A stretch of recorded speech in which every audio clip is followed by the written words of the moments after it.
No one believed a single human could change the fate of the galaxy, least of all Ambassador Mira Holt herself. The Galactic Council's Hall of Concord was the most intimidating room in the universe. It floated in a ring of crystal over the city planet Myriados, endless levels of light and shadows swirling outside the windows.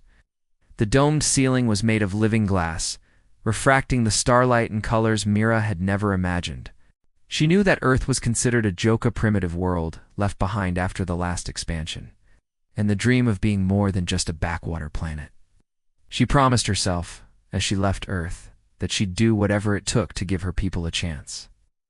The Kren, a warlike insectoid species, threatened to cut off food shipments to half the galaxy unless their enemies surrendered disputed moons. The Veli shimmering energy beings argued for the dissolution of several planetary governments for disharmony. There was talk of bioweapon plagues, resource blockades, and economic collapse. From a world that cannot even keep its own home in order. Another delegate, a massive stony-skinned Theran, rumbled, "Does your world still burn forests for heat? Do your children still die of simple disease?" Every issue was wrapped in protocol and centuries-old resentment. Every solution seemed designed to benefit only the strong and cunning. "We have our struggles, yes, but we've learned a lot through hardship." She visited markets full of beings from 1,000 worlds, sat with refugees, ate with workers who'd never set foot in the hall. The Veli's disharmony was code for rebellion on worlds where their control was slipping. The council was a web of alliances and old debts, everyone playing for themselves, and it was the weak and poor who suffered. She learned more in those nights than in a month of official briefings. We know what it means to build bridges, sometimes quite literally, when everyone expects us to fail. She bargained with criminals, dodged council security, and brought the cure to the surface. She handed the first dose to the Kren ambassador, whose own hatchlings were dying. Assad mocked her now, sought her out. Smaller worlds rallied to her banner. She brokered peace between warring planets by getting their children to speak to each other, reminding everyone that the smallest voice could matter. Even the mighty Kren offered a tentative alliance, grateful for the cure. But every time she got knocked down, she rose again, steadied by the memory of her family, her home, and the billions who now looked to her as proof that hope was not a weakness, but a weapon. "We have no grudge against you," she said, "only a wish to help." Her story spread far beyond the hall, reaching back to Earth and out to every forgotten corner of the stars. For the first time, the council applauded. Her requests for aid to famine-struck worlds were buried in subcommittees. But our greatest strength is our stubbornness, our ability to care, and our willingness to keep trying when others have given up. The galaxy needs more bridges, not walls. We are all in this together. An unknown virus swept through the council's city, crossing species barriers, threatening to kill millions. Panic broke out. Every delegate was terrified. Old grudges resurfaced as worlds cut off travel, accused each other of biowarfare, and demanded help. She gathered scientists from every world, sharing Earth's databases, and helped coordinate research. She visited hospitals, delivered supplies herself, and even sat by the dying, showing compassion that stunned the hardened diplomats. Her proposals for ceasefires were tabled or mocked. She made alliances where she could, mostly with smaller, poorer worlds or species who remembered old Earth kindness. She listened carefully, taking notes on who said what, who made deals in the shadows, who truly cared. Maybe that's why I'm here. Her own people, desperate for recognition and trade, had begged for a voice in the council for generations. "Earth, you may make your statement." She tried not to show her nerves. "Thank you, honored delegates. Earth has come not to take but to offer help. We believe the galaxy's greatest strength is its diversity.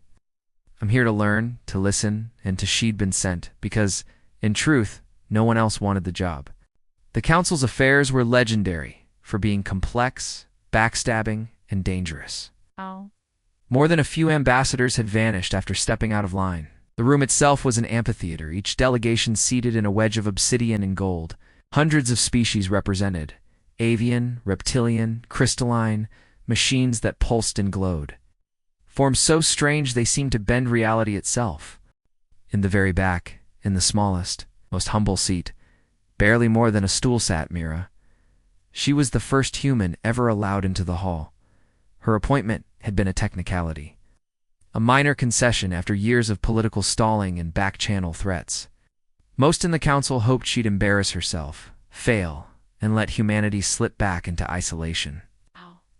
Her arrival had been greeted with polite laughter and sharp whispers. Some delegates refused to acknowledge her at all. Mira had read the histories, but Mira had agreed to go. She'd grown up on stories of the stars, listening to her grandmother's tales of the first explorers now. As she listened to the council's opening session, she realized just how high the odds were stacked against her. The agenda was brutal: border disputes, trade sanctions, outbreaks of war on worlds she'd never heard of. When Mira's turn to speak finally came, the council speaker, a six-limbed being made of silver scales, barely looked at her. Mira cleared her throat, feeling hundreds of eyes fix on her. A roar of laughter interrupted her. The Kren ambassador clicked its mandibles in amusement. "Help." Mira felt heat rise in her face, but she pressed on. The laughter faded, but so did any sense of respect. Over the next weeks, Mira found herself ignored, dismissed, or used as a pawn. Late at night, when the hall was empty, Mira wandered the city. Miriados never slept. The sky was a churning mass of ships and neon. She began to notice patterns. The Kren threatened famine, but it was a bluff. They were actually desperate for medical tech that Earth had quietly pioneered. Mira made her move not in a session, but during a crisis. The official council response was chaos. Quarantines failed, supplies were hoarded, rumors exploded. Mira, drawing on her grandmother's stories of Earth's darkest plagues, called for calm. When she realized the virus Xcure lay in a humble plant grown only in the slums of Miriados, she led a group into the Undercity to find it. The act made headlines across the galaxy. The council, embarrassed by its failure and shamed by Mira's courage, was forced to accept her as more than just a token. Mira didn't stop there. She used her new influence to push through reforms: better aid for famine worlds, protections for refugees, treaties that protected the weak from the greedy. It wasn't easy. She was threatened, sabotaged, even attacked in the street by extremists.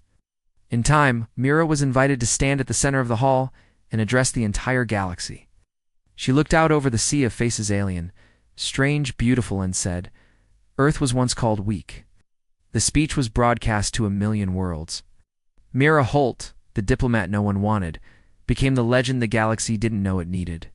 She changed the fate of the galaxy not with war or force or fear, but by reminding everyone what it meant to be human. And in the years that followed, whenever new problems arose and hope seemed lost, the galaxy remembered the human who refused to give up, who proved that one voice, full of courage and compassion, could echo across the stars and change everything.